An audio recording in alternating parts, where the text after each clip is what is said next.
गीता ज्ञान भगवान श्री कृष्ण से लीजिए जिंदगी के 6 सबक। Life lessons from Shri Krishna. अगर गौर करें तो हम पाएंगे कि भगवान श्री कृष्ण का पूरा जीवन मैनेजमेंट की प्रयोगशाला जैसा है। कुरुक्षेत्र में दो सेनाओं के बीच खड़े होकर भारी तनाव के समय उन्होंने अर्जुन को जो ज्ञान दिया वो दुनिया में श्रेष्ठतम है। गीता का जन्म हुआ युद्ध के मैदान में दो सेनाओं के बीच। जीवन की श्रेष्ठतम बातें भारी तनाव और दबाव में ही बाहर निकलती हैं। अगर आप दिमाग को शांत और मन को स्थिर रखने की कोशिश करें तो सबसे बुरी परिस्थितियों में भी अपने लिए कुछ बहुत बेहतरीन निकाल पाएंगे। यही सिखाते हैं कृष्ण। गीता पढ़ने से पहले अगर इसी बात को समझ लिया जाए तो गीता पढ़ना सफल हुआ मानो। श्री कृष्ण का जीवन ऐसी ही बातों से भरा पड़ा है। जरूरत है नजरिए की। उनका जीवन आपके लिए माइथोलॉजी का एक हिस्सा मात्र भी हो सकता है और आपका पूरा जीवन बदल कर रख देने वाला ज्ञान भी। ये हमें तय करना है कि हम उनके जीवन से लेना क्या चाहते हैं। श्री कृष्ण मात्र कथाओं में पढ़े या सुने जाने वाले पात्र नहीं, वह चरित्र और व्यवहार में उतारे जाने वाले देव हैं। वो हमें सीख देते हैं कि कभी अगर आपको जीवन की स्थितियों पर रोना आए तो एक बार श्री कृष्ण की जीवनी पर नजर जरूर डाल लें। रोना बंद कर देंगे आप। श्री कृष्ण ने एक जेल में जन्म लिया था और जन्म लेने के तुरंत बाद ही उन्हें रात में ही उफनती यमुना पार कर गोकुल ले जाया गया। तीसरे दिन ही राक्षसनी पूतना उन्हें मारने आ पहुंची और यहाँ से जो संघर्ष का सिलसिला शुरू हुआ वह देह त्यागने तक बना रहा। भगवान श्री कृष्ण का जीवन कहता है, आप कोई भी हो, संसार में आए हैं तो जब तक जीवन है आपको संघर्ष करना ही होगा। वे चाहे श्री कृष्ण हो या पुरुषोत्तम श्री राम, मानव अवतार लेकर परमात्मा भी सांसारिक चुनौतियों से बच नहीं पाए।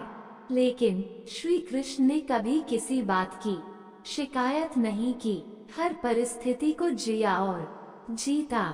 श्री कृष्ण कहते हैं, परिस्थितियों से भागो मत, उसके सामने डटकर खड़े हो जाओ, क्योंकि कर्म करना ही मानव जीवन का पहला कर्तव्य है।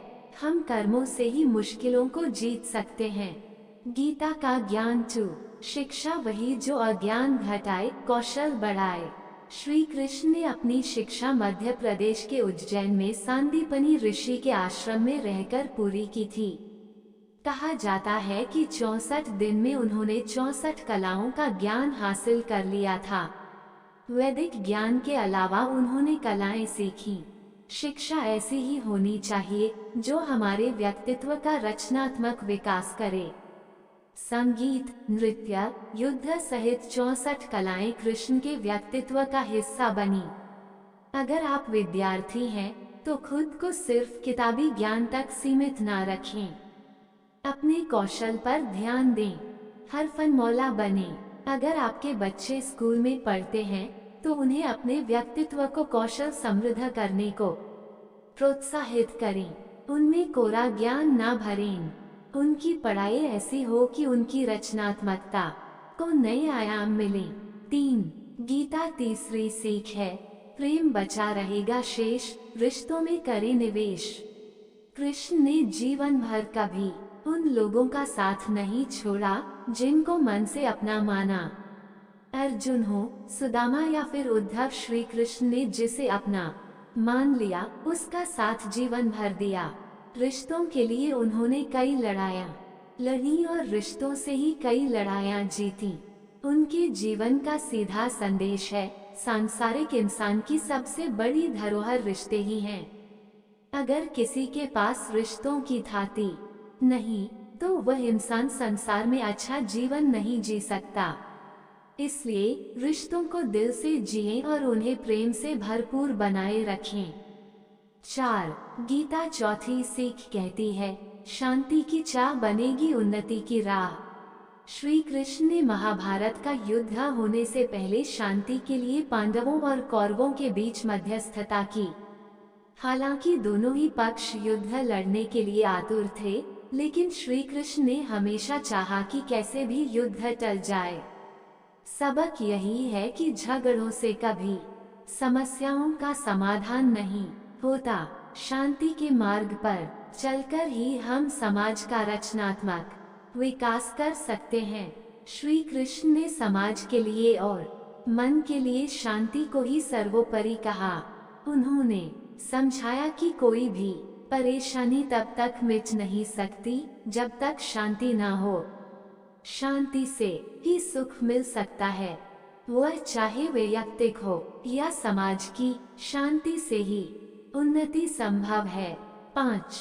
गीता 5वीं सीख, तात्कालिक आवेश में लोच, जरूरी है दूरगामी सोच।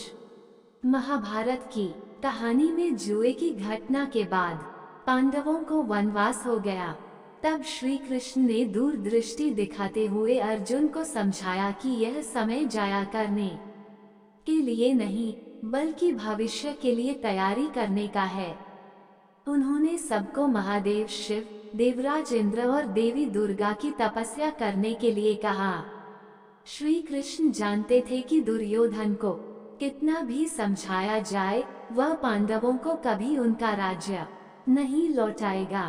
तब अपना हक पाने के लिए शक्ति और सामर्थ्य की जरूरत होगी। कर्ण के कुंडल कवच पांडवों की जीत में आड़े आएंगे, ये भी वे जानते थे। उन्होंने हर चीज पर बहुत दूरगामी सोच रखी। कोई भी फैसला तात्कालिक आवेश में नहीं लिया, हर चीज के लिए आने वाली पीढ़ियों तक का सोचा। यही सोच राष्ट्र और समाज का निर्माण करती है। 6. गीता सीख नंबर 6, मन की शांति रहे चिर, दिमाग रहे स्थिर। श्री कृष्ण को क्रोध दिलाने वाली, उन्हें अशांत करने वाली घटनाएं बार बार हुई। शिशुपाल पांडवों के राजसूय यज्ञ में कृष्ण को अपशब्द पर अपशब्द कहता रहा। छोटा भाई था, लेकिन उसने मर्यादाएं तोड़ दी। पूरी सभा चकित थी, कुछ क्रोधित भी थे, लेकिन श्री कृष्ण शांत रहे, मुस्कुराते रहे। शांति दूत बनकर गए तो दुर्योधन ने खूब अपमान किया। कृष्ण शांत रहे। अगर हमारा दिमाग स्थिर है, मन शांत है, तभी हम सही फैसले ले पाते हैं। आवेश में हमेशा हादसे ही होते हैं। विपरीत परिस्थितियों में भी कभी विचलित नहीं होने का गुण कृष्ण से बेहतर और कौन से